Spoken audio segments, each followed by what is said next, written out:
Hi, I'm Tom Wakechild. In this video newsletter, we will explore what miracles are and ask the probing question: what type of miracles do you need to change your life? We will conclude with an excerpt from my Understanding A Course in Miracles workbook lesson, Theme 13, What is a Miracle?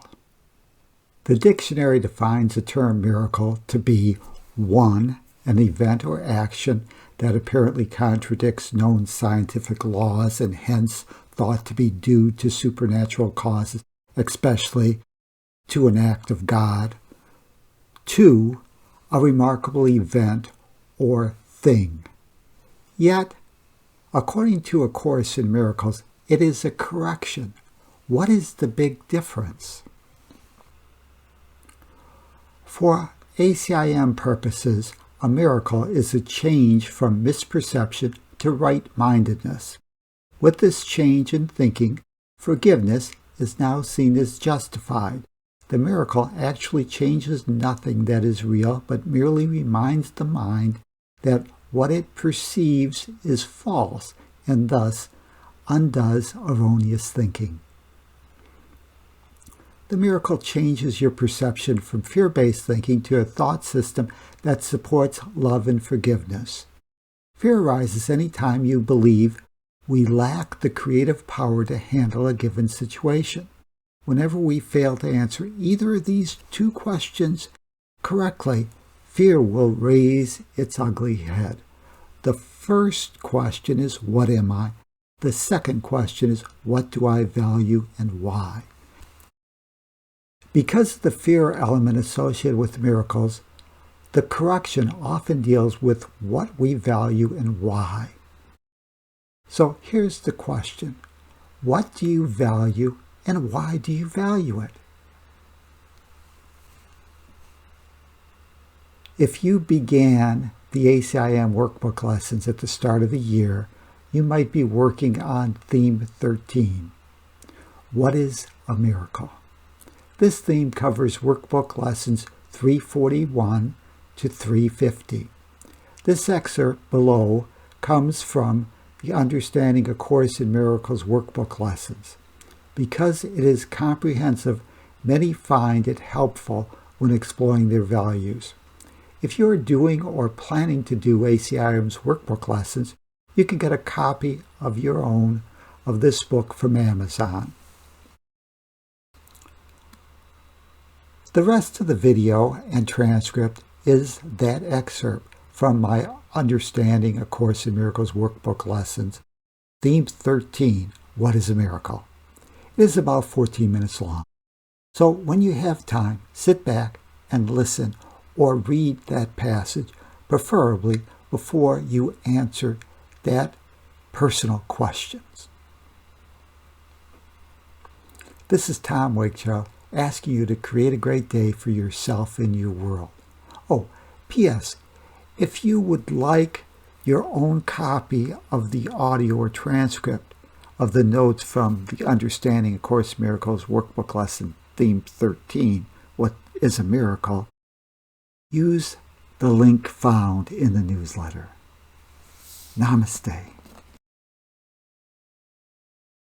We are now about to begin the 13th special theme, which is What is a Miracle?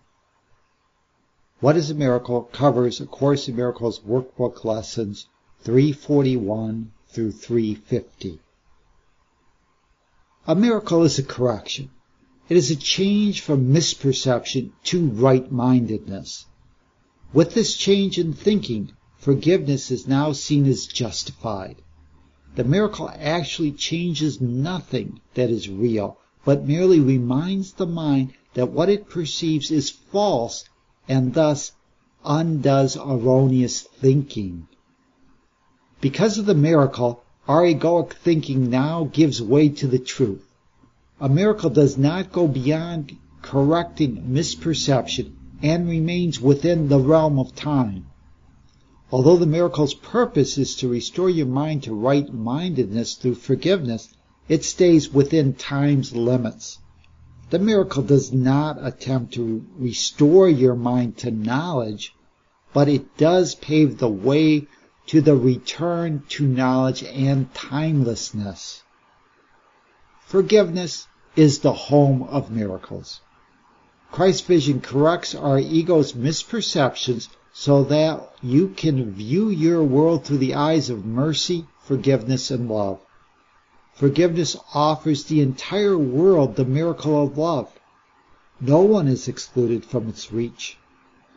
Because the miracle is a change in perception, it may appear to have no effect on the physical world to a third-party observer. The miracle happens within your own mind and does not necessarily change the outside world. This change in your own thinking does have the ability to open other minds to new possible ways of viewing their world and thus can impact how they in turn view their world.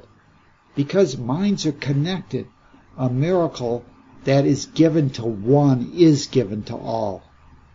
Because the miracle belongs to the realm of thought rather than the physical world, miracles first rest upon your faith.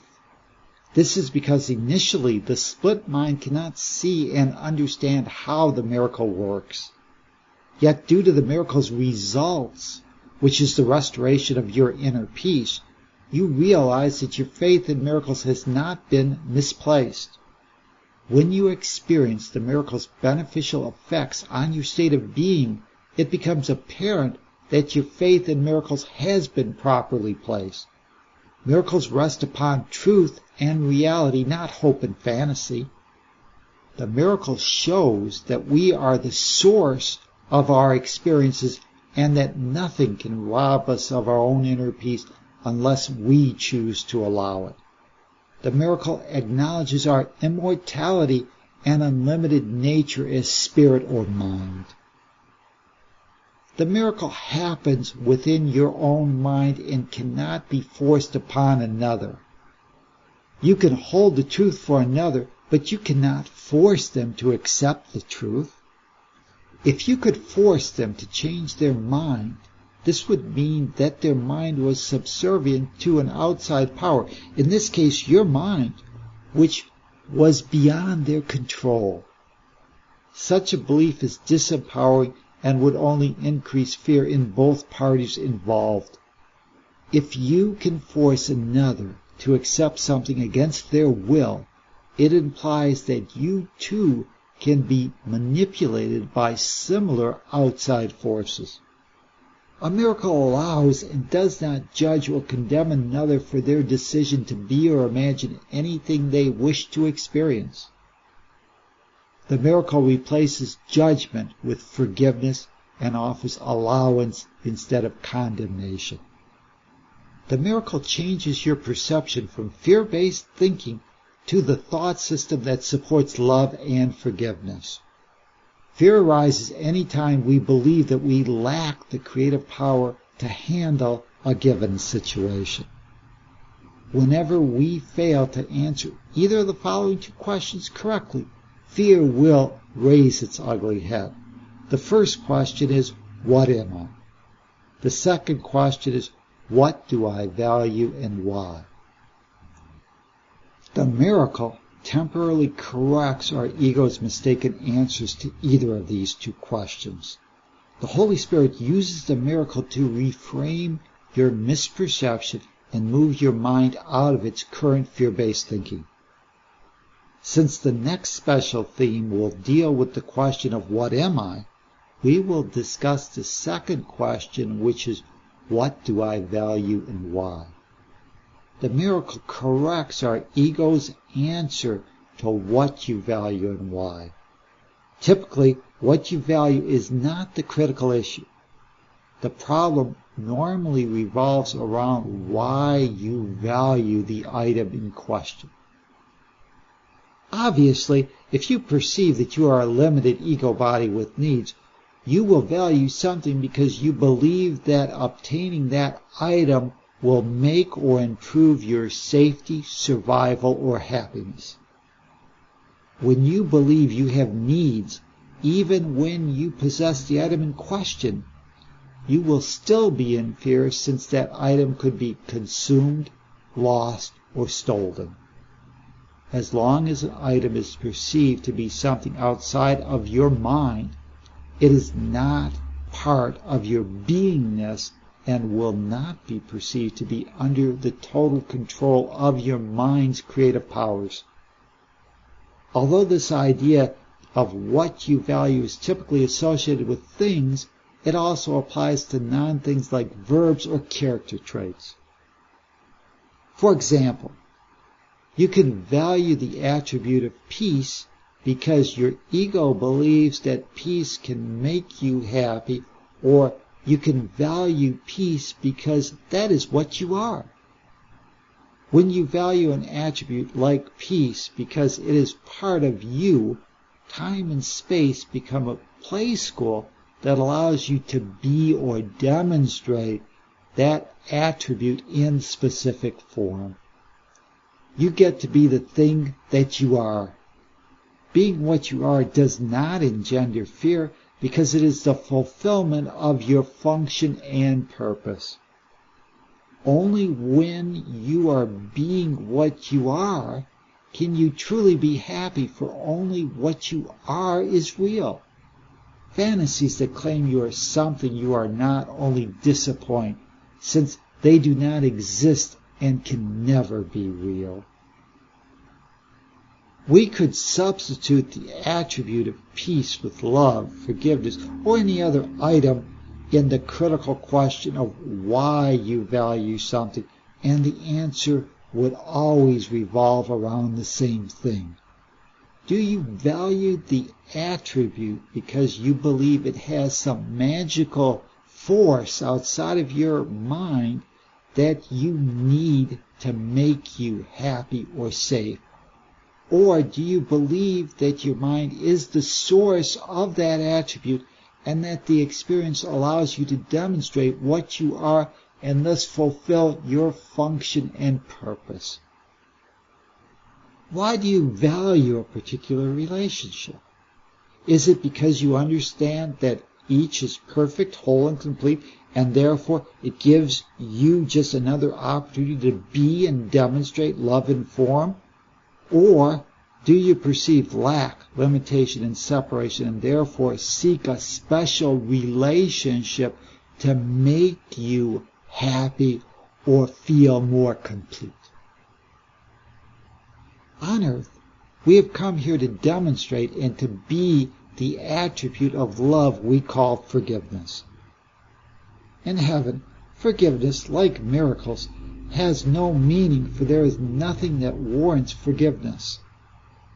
On earth, we can value our experience because they provide an opportunity to know and be ourselves. We can value our earthly experiences because of the learning lessons they provide. On earth, we need the experiences miracles provide to remember what we are. This is different than valuing the experience because you believe the experience itself has some external magical power to make you happy or more complete. When you believe something outside yourself can make you happy, you have secretly disempowered your mind and accepted the idea that there are outside forces that can steal your inner peace or make you sad or happy. You have moved into fear and made victim consciousness your provisional reality. You have denied the creative power of your own mind. You can value time because you believe it either keeps you safe from God's wrath or provides the time that you need to earn your redemption from your imagined sin. If so, your focus will be results-oriented and time will be a place of fear.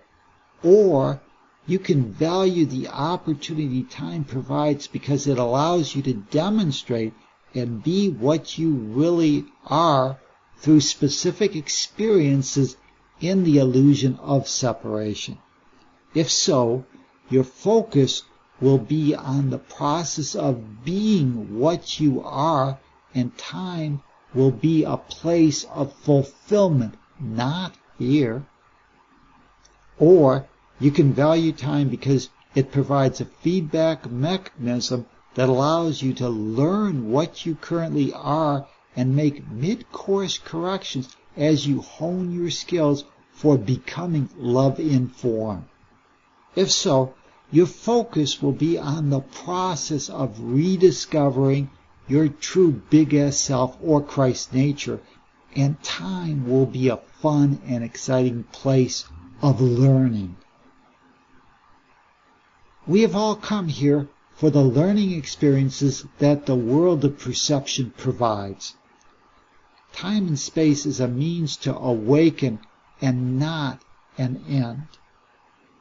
When we value time and space as an end, we become results-oriented with a focus on the future that keeps us trapped in fear. When we value this world as a means, we realize that this is a process, not a destination. We can now enjoy the journey and be in the present moment. Instead of having to get it right and earn our salvation, the journey is a process that becomes our perfect personal path that guarantees our return to sanity. When the journey becomes a means instead of an end, the fear of earning dissolves and the world becomes our play school for fun and learning. The miracle is a change in perception that allows you, at least temporarily, to change what you value and why. You no longer value an illusion. Instead, you value what is real. You stop clinging to fears and start valuing forgiveness, mercy, and love. You stop valuing your need to be right over your happiness. You drop your judgment and condemnation in exchange for allowance and forgiveness. The miracle moves you out of your fear-based thought system and facilitates learning and your reawakening to the truth. Through forgiveness, the miracle allows you to change your mind's perception about itself, you, your brother, your world, and your God. This is Tom Wakechild. Create a great day for yourself and your world. Namaste.